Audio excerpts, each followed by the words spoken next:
Sacrifice is extremely glorified in our Vedic culture.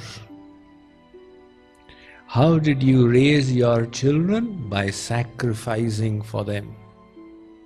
How did you become a graduate, postgraduate? By sacrificing your time.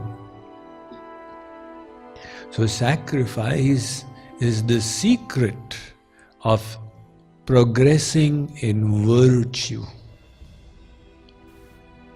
Everybody who is doing sacrifice is getting purified. Some believe tremendously in offering their wealth as sacrifice. The founder of the Methodist Church, John Wesley, had said, "Earn as much as you can and give as much as you can." There is no harm in earning if you do it as a means of giving. Earlier, before I came to Maharajji, I was in Bombay. I was managing a temple there. And Arvind Mafatlal was connected with that temple. Arvind Mafatlal, some of you may be knowing, he was of the Mafatlal group, one of the big industrial houses in India. So there I came to know of this astonishing soul. He was managing a huge empire, the entire Mafatlal Industries, and yet he was full of devotion. Every day after waking up, he would go to his puja room, and nobody could reach him there, absolutely nobody. He did not care whether the company is going up or down or anything. Those 2 hours are for God. He was responsible for getting the Ramayana on TV, right? So he had such love for Ram that if you say Ram before him, his body used to start shaking. He was the disciple of a big guru of Gujarat called Ranchhodji Maharaj. He used to do charity all over India without telling anybody, quietly. There was no name, nothing. He was running 10,000 eye operations in Chitrakoot. No publicity of any kind. Even today you go to Chitrakoot, you won't find his name anywhere. So, what was his belief?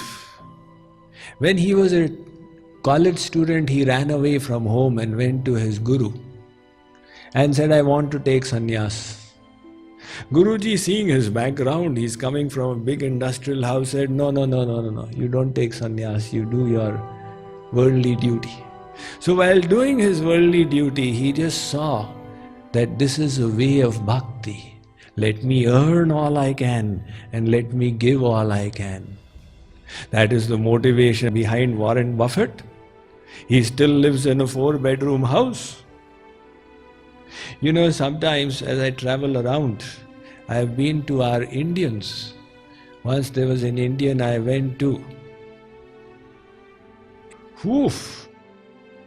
20 bedrooms? Husband and wife only. And they've got a 20-bedroom house.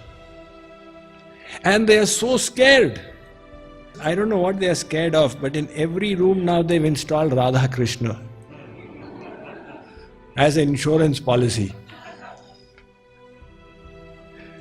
So look at Warren Buffett. After earning so much, he's still living in his 4 or 5 bedroom house. That earning is his way of bhakti.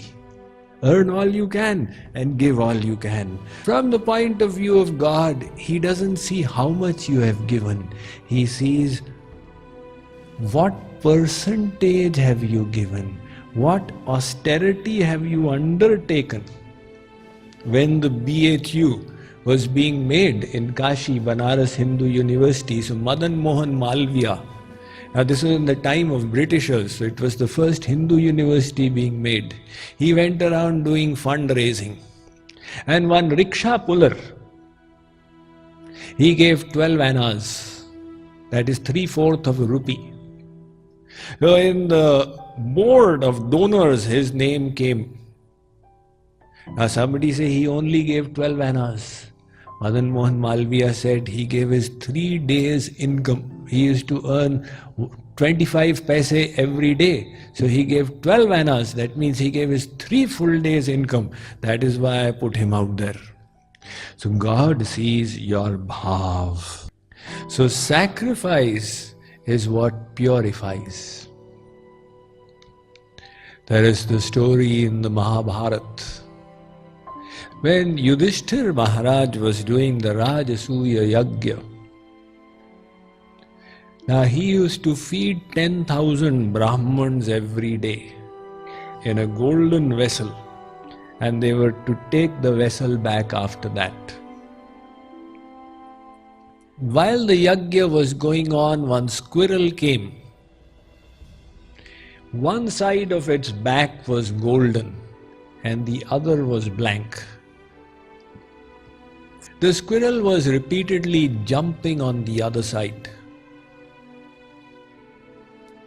After trying 4 or 5 times, the squirrel said, "Dhik yagyam," fie upon this sacrifice, and it was about to leave. Yudhishthir said, "Why? The squirrel is commenting on my yajna." Bhimsen lifted up his gala, "I'll smash it into the ground." Lord Krishna said, "Ask the squirrel why it is saying dhik yagyam, fie on this yajna." So they asked. The squirrel related its story. It seems that a few years ago it used to live outside the city of Hastinapur. There was a poor Brahman family's hut. There are different kinds of Brahmans described in the Vedas. Some are those that when the market, where the grain is bought and sold, the grain that falls on the ground, they can pick it and cook it. Some are those they can go and beg from houses and cook it, that is their vrat. And there are some, when it is cut in the field, whatever falls on the ground and it is not been picked, they'll take that and cook it. So this was that kind of Brahman family. For a few years there was a famine in that land. And because of that there was complete shortage at home. This Brahman family, the Brahman, the Brahmani, the son and the daughter-in-law, they had not eaten for a few days. Finally they managed to get some food, and the Brahmani cooked the meal for all of them. The son was newly married, the new daughter-in-law at home. They all sat to eat.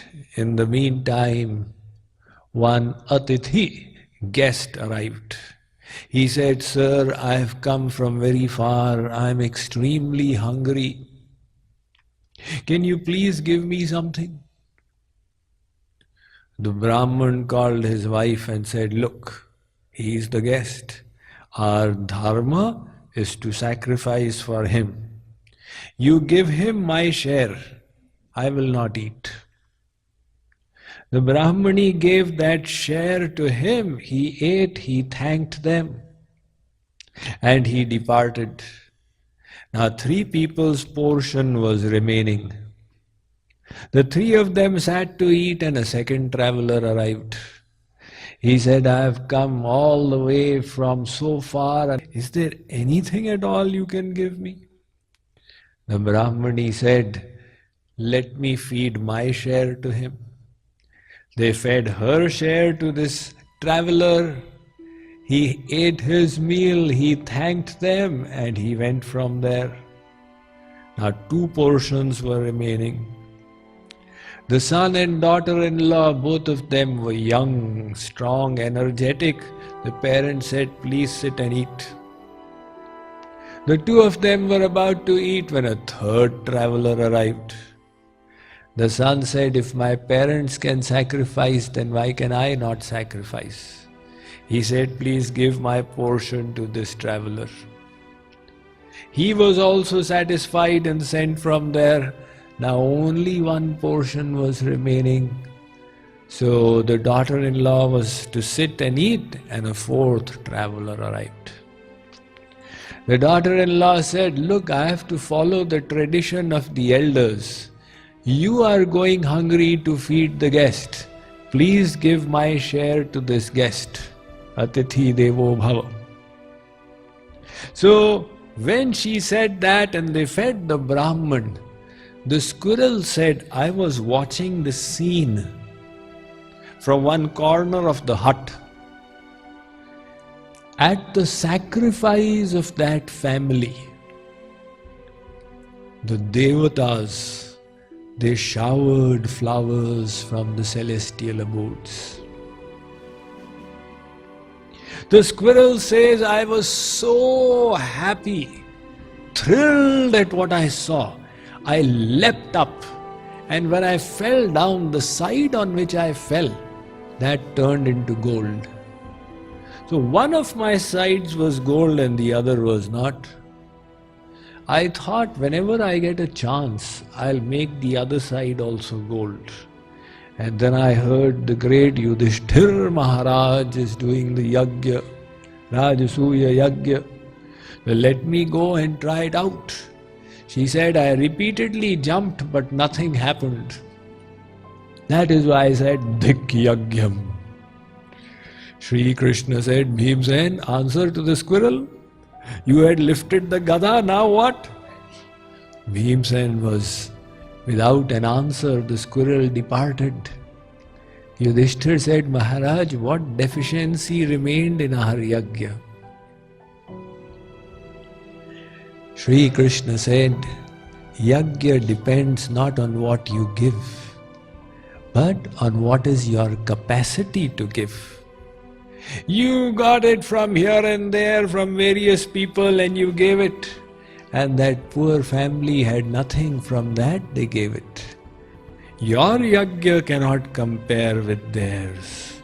So yajna means the sense that Sri Krishna is taking it. One is fire sacrifice, but here Sri Krishna is broadening the definition and saying yajna means sacrifice.